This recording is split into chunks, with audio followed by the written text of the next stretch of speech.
إحساس كده يمكن من أسوأ المشاعر اللي ممكن تمر على الواحد، إن الواحد يبقى عارف بالظبط إيه اللي المفروض يعمله عشان حياته تبقى أحسن، بس في نفس الوقت يحس إنه متكتف مش قادر يتحرك. يا ترى ده كسل ولا القصة أعمق من كده؟ يلا بينا نفهم اللي بيحصل بالظبط. كلنا بنعدي بالإحساس ده في وقت من الأوقات. إحساس إن الواحد عالق، كأنه محبوس في مكانه وشايف أهدافه وراء إزاز شفاف. شايف الطريق واضح قوي بس مش عارف ياخد أول خطوة. السؤال بقى ليه الإحساس ده بيسيطر علينا بالشكل ده؟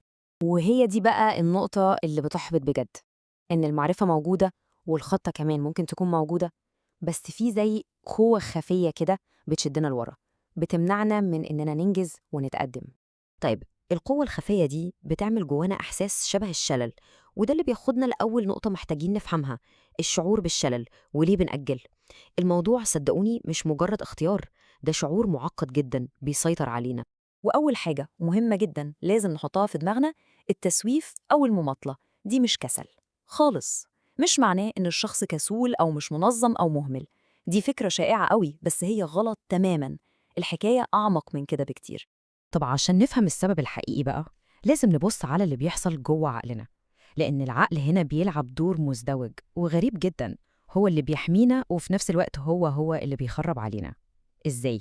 الحكاية كلها إن التسويف ده في الحقيقة استراتيجية المخ بيستخدمها عشان يهرب من المشاعر السلبية. يعني تخيل كده إن في مهمة صعبة قدامك زي امتحان مهم مثلا، عقلك بيبدأ يحس بالتوتر والقلق والخوف اللي مرتبطين بالمهمة دي، فبيروح قايل لك إيه، بص سيبك من ده دلوقتي، خلينا نعمل أي حاجة تانية أسهل.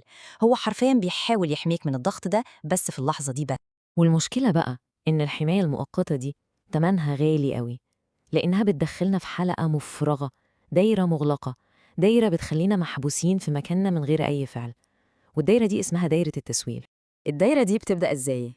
أول حاجة الشك. المهمة اللي قدامنا بتبان صعبة قوي، معقدة، محتاجة مجهود جبار. الشك ده بيولد المرحلة التانية على طول، وهي القلق. بنبدأ نفكر زيادة عن اللزوم ونحلل كل حاجة ممكن تبوظ، والقلق ده بيتحول لإيه؟ للمرحلة التالتة، الخوف. الخوف من الفشل، والخوف ده بيرجعنا تاني لأول نقطة، للشك. وتفضل بقى الدايرة دي شغالة والواحد عمال يأجل أكتر وأكتر. طيب، كفاية كلام عن المشكلة. إزاي نكسر الدايرة دي؟ خلينا نشوف مع بعض 4 استراتيجيات عملية جدا ممكن تساعدنا نبدأ فوراً. أول استراتيجية ممكن تبان غريبة شوية، وهي ببساطة شديدة: الحل الأسهل لا تفعل شيئاً. أيوة، بالظبط زي ما سمعت كده، ما تعملش أي حاجة. الفكرة هنا بسيطة جدا، إن الواحد يدي لعقله خيارين 2 بس، مفيش تالت: يا إما المهمة المطلوبة منه، يا إما ملل تام. يعني إيه؟ يعني نشيل كل المشتتات، الموبايل، التلفزيون، أي حاجة ممكن تدينا جرعة دوبامين سريعة. لما العقل بيتحط بين اختيارين زي دول، المهمة الصعبة فجأة بتبدأ تبان أحسن بكتير من الملل القاتل. واللي بيثبت ده بشكل مذهل هي تجربة علمية اتعملت. جابوا مجموعة من الناس وحطوهم في أوضة فاضية تماماً، مفيش أي حاجة فيها ممكن تلهيهم غير زرار واحد بس. النقطة المهمة بقى إن الزرار ده كل ما حد يدوس عليه كان بيكهربه صدمة كهربائية مؤلمة. تخيلوا النتيجة كانت إيه؟ كانت صادمة. أغلب المشاركين اختاروا إنهم يكهربوا نفسهم، وفي منهم اللي عمل كده أكتر من مرة، كل ده بس عشان يهربوا من الملل. ده بيورينا قد إيه عقلنا بيكره الملل، لدرجة إنه ممكن يختار الألم عليه. طيب، الاستراتيجية التانية: قسم المهام الكبيرة.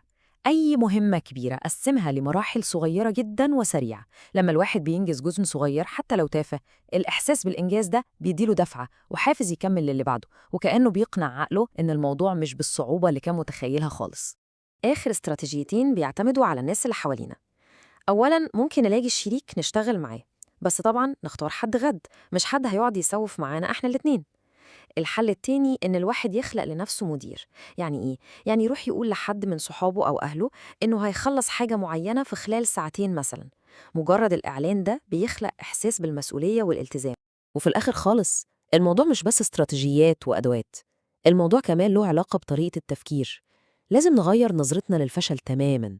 يعني بدل ما الواحد يفضل يلوم في نفسه ويدور على مبررات زي أصل الوقت ما كفاش أو الموضوع كان صعب قوي، الأفضل إننا نكون صريحين مع نفسنا ونقول أنا فشلت المرة دي وحاول تاني. التعاطف مع النفس والمحاولة تاني أهم بكتير قوي من جلد الذات. ودلوقتي بعد كل الكلام ده، يفضل السؤال الأهم: إيه المهمة اللي كل واحد فينا كان بيأجلها وهيبدأ فيها النهاردة؟